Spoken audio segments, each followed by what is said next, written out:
नमस्कार दोस्तों, आप सभी का स्वागत है आपका अपना YouTube चैनल हिंदी पाठ्यक्रम में। दोस्तों, आज की इस वीडियो में हम बात करेंगे जनरल अवेयरनेस की। इसमें 20 ऑब्जेक्टिव क्वेश्चन लाए हैं जो सभी कम्पिटिटिव एग्जाम के लिए काफ़ी ज़्यादा महत्वपूर्ण है। दोस्तों, वीडियो को अंत तक जरूर देखिएगा। अगर वीडियो अच्छा लगे तो वीडियो को लाइक और सब्सक्राइब जरूर कीजिएगा। आइए दोस्तों, वीडियो को हम शुरू करते हैं। आज का पहला क्वेश्चन है कि भारत में डैश से ऊपर के भारतीय नागरिक किसी भी राज्य के राज्यपाल के पद पर नियुक्त के लिए पात्र हैं। तो 21 वर्ष के आयु में जो है भारत के किसी भी राज्य के राज्यपाल बन सकते हैं। ऑप्शन है 18 साल, 35 साल, 25 साल, 21 साल। तो इसका ऑप्शन नंबर बी जो है सही हो जाएगा। 35 साल के बाद जो है आप भारत के किसी भी राज्य के लिए राज्य के राज्यपाल बन सकते हैं। इसका जो है अनुच्छेद 153 में इसका वर्णन है। अनुच्छेद 153 में प्रत्येक राज्य का एक राज्यपाल होगा और इसकी नियुक्ति जो है राज्यपाल की नियुक्ति कौन करता है? राष्ट्रपति करता है। राज्यपाल की नियुक्ति जो है राष्ट्रपति करता है। राज्यपाल के बारे में जो है अनुच्छेद 153 में लिखा है, राज्यपाल प्रत्येक राज्य में एक राज्यपाल होगा। ये जो है अनुच्छेद 153 में लिखा हुआ, इसका नियुक्ति कौन करता है? राष्ट्रपति करता है। अगला क्वेश्चन है कि भारतीय संविधान के किस अनुच्छेद में अंतर राज्य परिषद की स्थापना का प्रावधान है? अंतर राज्य परिषद की स्थापना का प्रावधान है अनुच्छेद 263, 268, 248 और 262। तो अनुच्छेद अगर 263 की बात करें तो ये सही है। इसमें जो है अंतर राज्य परिषद की स्थापना का प्रावधान है। अगला क्वेश्चन है दिवासो डैश की ढोडिया और वर्ली जनजातियों द्वारा मनाया जाता है। दिवासो जो है ढोडिया और वर्ली जनजातियों द्वारा मनाया जाता है। ऑप्शन है दादरा और नगर हवेली, लक्षद्वीप समूह, पुडुचेरी, अंडमान तथा निकोबार द्वीप। तो इसका ऑप्शन नंबर ए हो जाएगा, दादरा और नगर हवेली। दिवासो जो है दादरा और नगर हवेली की ढोडिया और वर्ली जनजातियों द्वारा मनाया जाता है। अगर हम वर्ली चित्रकला की बात करें तो ये वर्ली जनजाति में मनाई जाती है। वर्ली जो एक भारतीय कला है जो उनके जीवन मूल्य के सिद्धांतों को प्रस्तुत करती है। अगला क्वेश्चन है मुख्य भूमि भारत अक्षांश डैश के बीच फैली हुई है। तो 24 का ऑप्शन नंबर इसका डी हो जाएगा, 8 डिग्री 4 नॉर्थ और 37 डिग्री 6 नॉर्थ। 24 का ऑप्शन नंबर डी इसका सही हो जाएगा।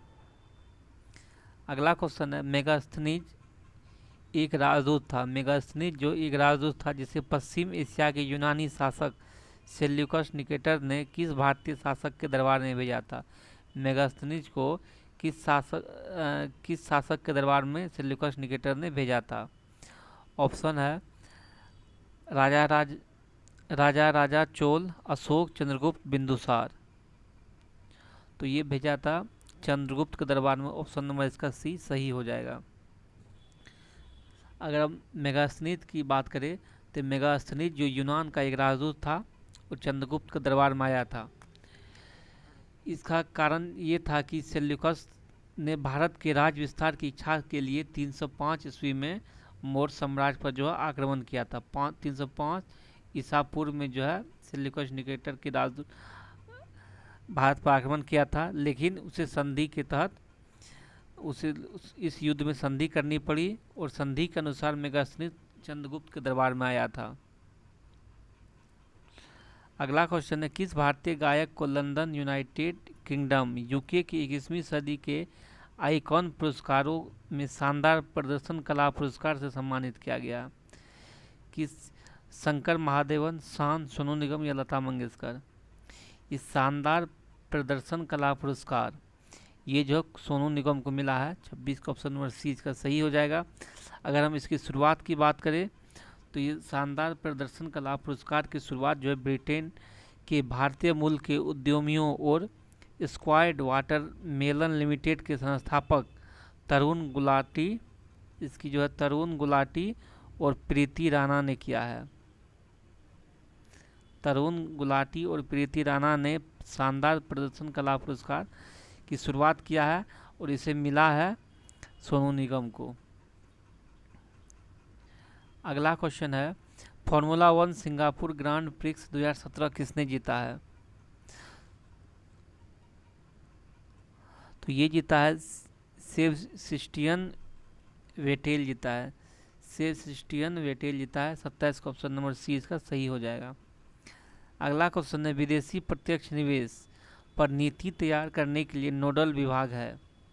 ये ऑप्शन है, पहला आरबीआई, दूसरा है नाबार्ड, तीसरा है उद्योग और आंतरिक व्यापार संवर्धन, या चौथा है सेबी।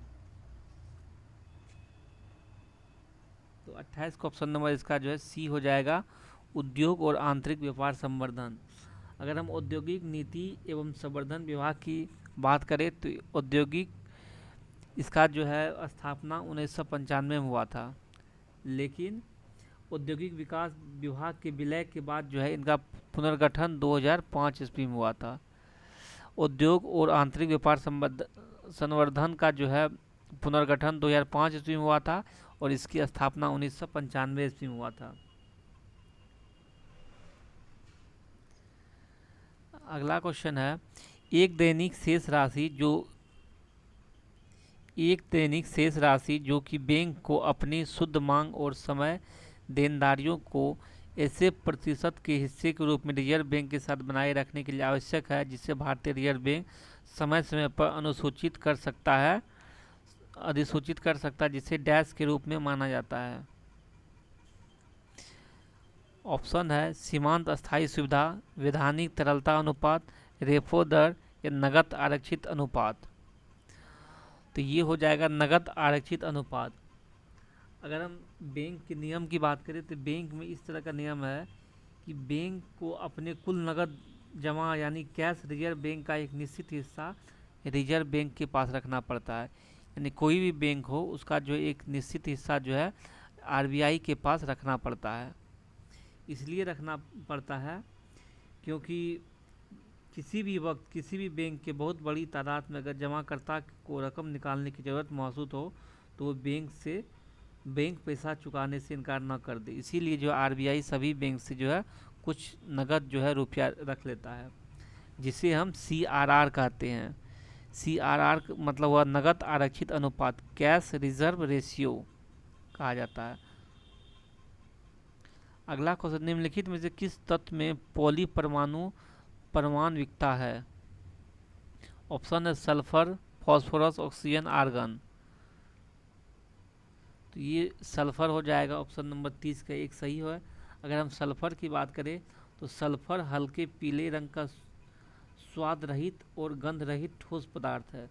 सल्फर जो है पीला रंग का होता है और स्वाद रहित और गंध रहित ठोस पदार्थ है। यह एक सक्रिय तत्व है। इसका अनुक्रमांक जो है सल्फर का अनुक्रमांक अंक जो है 16 है और इसको एस चिन्ह में व्यक्त किया जाता है। अगला क्वेश्चन है, 1918 में किस क्षेत्र में महात्मा गांधी ने सूती मिल श्रमिकों के बीच सत्याग्रह आंदोलन किया था? चंपारण, सूरत, खेड़ा, अहमदाबाद।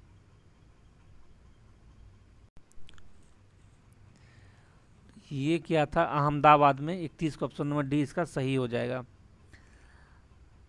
अगर हम ये आंदोलन की बात करें तो ये आंदोलन महात्मा गांधी ने 1918 में शुरुआत किया था, जो 21 दिन की हड़ताल थी। ये 1917 में अहमदाबाद में फ्लैग की बीमारी फैलने के कारण मिल कर्मचारी को फ्लैग बोनस मिलता था, जिसे 1918 में समाप्त कर दिया था। इसी के लिए मजदूर ने हड़ताल किया था और गांधी जी के नेतृत्व में यह आंदोलन हुआ था। अगला क्वेश्चन है, गंगा नदी के निम्न में कौन सी नदी प्रायद्वीपीय क्षेत्र से आती है? गंगा नदी की कौन सी नदी प्रायद्वीपीय क्षेत्र से आती है? सोन, काशी, शारदा, या गंडक। ये सोन नदी आती है। 32 का ऑप्शन नंबर ए इसका सही हो जाएगा। अगर हम सोन नदी की बात करें तो ये भारत के मध्य में बहने वाली एक नदी है। यमुना के बाद यह गंगा नदी की दक्षिण उप नदियों में सबसे बड़ी है। यह मध्य प्रदेश के कानपुर जिले के अमरकंटक के पास से उत्पन्न होती है। ये सोन नदी जो है मध्य प्रदेश के अनूपपुर जिले के अमरकंटक के पास से उत्पन्न होती है। अगला है, ध्वनि तरंग के संबंध में निम्नलिखित में से कौन सा कथन गलत है? ध्वनि ये मनुष्य के लिए ध्वनि का श्रव्य सीमा लगभग 2 हर्ट्ज है, या 20 के हर्ट्ज से अधिक ध्वनि तरंगों की आवृत्तियों को अल्ट्रासोनिक ध्वनि तरंग कहा जाता है। यह अल्ट्रासाउंड डॉल्फिन, चमगादड़ और पोइसेस द्वारा निर्मित है। यह भूकंप के मुख्य झटके शुरू होने से पहले ही उच्च आवृत्ति अल्ट्रासाउंड को उत्पन्न करता है, जो संभवतः जानवरों को सचेत करता है। तो इसका ऑप्शन नंबर, अगर हम डी की बात करें तो ये डी ऑप्शन नंबर ये गलत है। भूकंप के मुख्य झटके शुरू होने से पहले उच्च आवृत्ति अल्ट्रासाउंड का उत्पादन करते हैं, जो संभवतः जानवरों को सचेत करता है। ये जो गलत है। अगला क्वेश्चन है, निम्नलिखित में से कौन सा पड़ोसी देश भारतीय राज्यों की अधिकतम सीमा के साथ अपनी सीमाएं साझा करता है? चीन, पाकिस्तान, नेपाल, भारत। तो ये अगर हम चीन की बात करें तो चीन की सबसे ज़्यादा सीमा टकराता है जम्मू कश्मीर, लद्दाख, उत्तराखंड, हिमाचल प्रदेश, सिक्किम, अरुणाचल प्रदेश। यानी कि जम्मू कश्मीर है, जम्मू एंड कश्मीर, सिक्किम, उत्तराखंड, हिमाचल प्रदेश और अरुणाचल प्रदेश। जम्मू कश्मीर, उसका लद्दाख, हिमाचल प्रदेश, सिक्किम, उत्तराखंड और अरुणाचल प्रदेश। अगला क्वेश्चन है, रोजर कप किस खेल से संबंधित है? हॉकी, बैडमिंटन, टेनिस या क्रिकेट? रोजर कप जो है टेनिस खेल से संबंधित है। 35 का ऑप्शन नंबर सी ये सही हो जाएगा। अगला, शास्त्रीय नृत्य कुचिपुड़ी किस भारतीय राज्य से संबंधित है? तमिलनाडु, उत्तर प्रदेश, आंध्र प्रदेश या केरल? तो कुचिपुड़ी जो है आंध्र प्रदेश का जो भारत का प्रसिद्ध नृत्य शैली है। अगर हम कुचिपुड़ी की बात करें तो इस नृत्य का नाम कृष्ण जिले के देवी तालुक में स्थित कुचिपुड़ी गांव के ऊपर पड़ा है, जहां के रहने वाले ब्राह्मण इस पारंपरिक नृत्य का अभ्यास करते थे, इसलिए इसका नाम कुचिपुड़ी पड़ा है। अगला क्वेश्चन है, 2019 में रूस में भारतीय दूतावास में शामिल होकर भारत की पहली महिला सैन्य राजनयिक बनी। ये अंजलि सिंह, प्रज्ञा आहूजा, शिवानी चौधरी या पायल वर्मा? तो ये अंजलि सिंह बनी थी। 37 का ऑप्शन नंबर ए इसका सही हो जाएगा। अगर हम अंजलि सिंह की बात करें तो यह 2019 में रूस में भारतीय दूतावास में शामिल होकर भारत की प्रथम महिला सैन्य राजनयिक बनी। ये मिग 29 फाइटर प्लेन में प्रशिक्षित है। अगला क्वेश्चन है, डैश को आंध्र प्रदेश के पहले लोक आयुक्त के रूप में नियुक्त किया गया है? ये जस्टिस पिनाकी चंद्र घोष को, या दीपक मिश्रा, या जस्टिस पी लक्ष्मण रेड्डी, या जस्टिस धनंजय वाई चंद्रचूड़? तो अगर हम ऑप्शन सी की बात करें, जस्टिस पी लक्ष्मण रेड्डी को आंध्र प्रदेश के पहले लोक आयुक्त के रूप में नियुक्त किया गया है। अगला क्वेश्चन है, दिल्ली पहली बार डैश के तहत एक राज्य की राजधानी बनी? ऑप्शन है पृथ्वीराज चौहान, अलाउद्दीन खिलजी, कुतुबुद्दीन ऐबक या तोमर राजपूत? तो दिल्ली पहली बार जो है तोमर राजपूत के तहत एक राज्य की राजधानी बनी थी।